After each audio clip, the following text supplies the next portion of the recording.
Semangat pagi pemirsa. Berbisnis bisa dibilang bukanlah perkara yang mudah untuk dilakukan. Sebab ada banyak contoh usaha yang tutup sehingga bisa dijadikan pertimbangan bagi kita untuk belajar dari peristiwa tersebut. Yang seharusnya menjadi motivasi bukan malah menjadi demotivasi. Tidak dapat dipungkiri, era digital seperti sekarang juga mampu memberikan berbagai macam peluang bisnis yang menjanjikan jika mampu dipelajari, didalami, dan dikelola dengan baik agar bisa berjalan dengan lancar. Maka dari itu, mencari tahu informasi tentang beberapa perusahaan yang usahanya tutup perlu dipelajari penyebabnya agar bisa kita memulai usaha. Setidaknya ada bahan pertimbangan sebelum mengambil keputusan. Jangan pikir jika sebuah perusahaan besar yang ternama sekalipun tidak akan pernah gagal. Sebab dari beberapa contoh kasus yang sudah ada, kebanyakan bisnis yang gagal rata-rata adalah perusahaan besar dengan nama yang sudah mendunia. Bahkan sampai pernah menguasai pasar.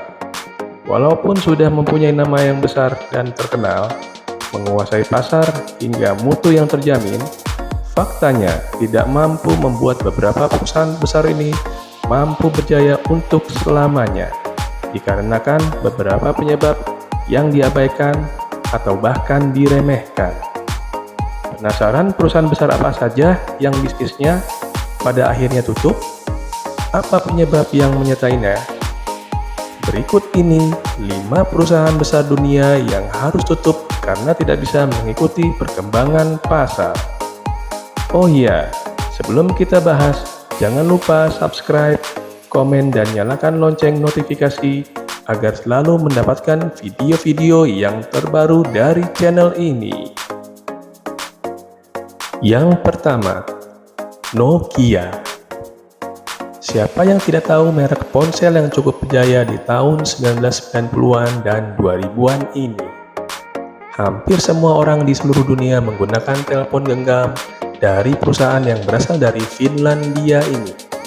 Seiring perkembangan zaman yang lebih banyak menggunakan internet dan data, Nokia malah berfokus pada perbaruan perangkat keras, alih-alih mencoba meningkatkan perangkat lunak mereka, sehingga bisa dipastikan mulai bermunculan pesaing-pesaing yang mulai meningkatkan kualitas perangkat lunak yang jauh lebih dibutuhkan oleh masyarakat saat ini.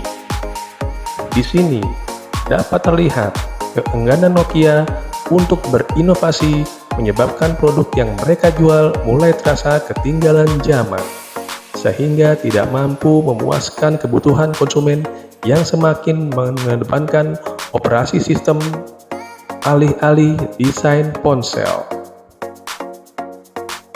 Yang kedua, Yahoo. Mungkin bagi sebagian orang, nama Yahoo sudah tidak asing lagi di telinga. Sebab hampir semua orang menggunakan layanan email yang satu ini, khususnya untuk bidang pemasaran online. Namun sayangnya, nama besar yang sudah didapatkan oleh Yahoo membuat mereka meremehkan peluang untuk memasukkan mesin pencarian dan lebih memilih hanya fokus pada menjadi perusahaan terbesar di bidang media. Sehingga Yahoo melewatkan beberapa peluang penting yang seharusnya bisa memajukan perusahaan tersebut. Akibat merasa nyaman dan tidak mau mengambil peluang, Yahoo pada akhirnya harus kalah bersaing dengan Google, yang kini sudah menjadi perusahaan raksasa yang terus melakukan inovasi dan kreasi dalam bidang data dan teknologi. Yang ketiga, BlackBerry.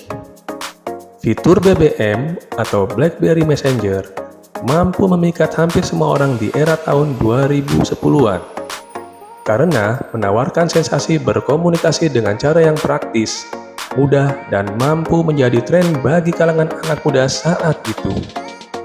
Desain BlackBerry yang terkenal dengan bentuk keyboard QWERTY nyatanya tidak mau beradaptasi dengan perkembangan dunia teknologi yang mulai memilih desain layar sentuh untuk produk yang dikeluarkan. Baca buku sepuasnya di Gramedia Digital Premium, hasilnya BlackBerry kalah bersaing dan bisa dibilang terlambat saat akan mulai beradaptasi karena alih-alih meningkatkan kebutuhan pasar, BlackBerry malah mempertahankan apa yang mereka buat tanpa mempertimbangkan hasil akhirnya. Yang keempat, MySpace. Sebelum kehadiran Facebook mampu membuat banyak orang ketagihan bermain media sosial, sebelumnya media sosial inilah yang menguasai pasar dengan berbagai fitur yang saat itu sangat digemari oleh banyak orang. Namun sayangnya, pertumbuhan Facebook yang kian cepat dan terasa signifikan berhasil mencuri sebagian besar pengguna MySpace untuk beralih menggunakan Facebook, yang menyebabkan MySpace mengalami kerugian yang cukup besar. Walaupun sudah mengubah arah ke media musik dan hiburan di tahun 2011, tapi sayangnya strategi tersebut masih kurang mampu untuk mendongkrak popularitas MySpace agar dapat kembali jaya seperti dahulu kala. Yang kelima, Motorola. Sebelum Nokia menguasai pasar telepon seluler, Motorola telah melakukannya di tahun 1980-an dengan berbagai tipe yang dikeluarkan sehingga mampu memuaskan selera konsumen. Namun sayangnya, sama seperti Nokia, Motorola lebih cenderung fokus meningkatkan perangkat keras mereka, alih-alih fokus memperbarui perangkat lunak yang sudah mulai tumbuh pesat di tahun 2000-an. Hal ini menyebabkan Motorola tidak mampu membaca kondisi pasar. Dilihat dari produk-produk yang dikeluarkan oleh Motorola yang merupakan kehadiran pergerakan jaringan 3G, sehingga kalah inovasi dengan para pesaing lainnya. Di sini dapat dilihat dan disimpulkan jika kegagalan bisnis yang dialami oleh perusahaan-perusahaan besar diakibatkan oleh beberapa penyebab seperti kurang inovasi produk, tidak mau mengikuti tren pasar, dan terlalu percaya diri dengan nama yang mereka punya. Nah, itulah 5 perusahaan besar dunia yang harus tutup karena tidak bisa mengikuti perkembangan. Semoga informasi ini bermanfaat. Tetaplah ikuti channel ini untuk video-video bermanfaat berikutnya. Terima kasih.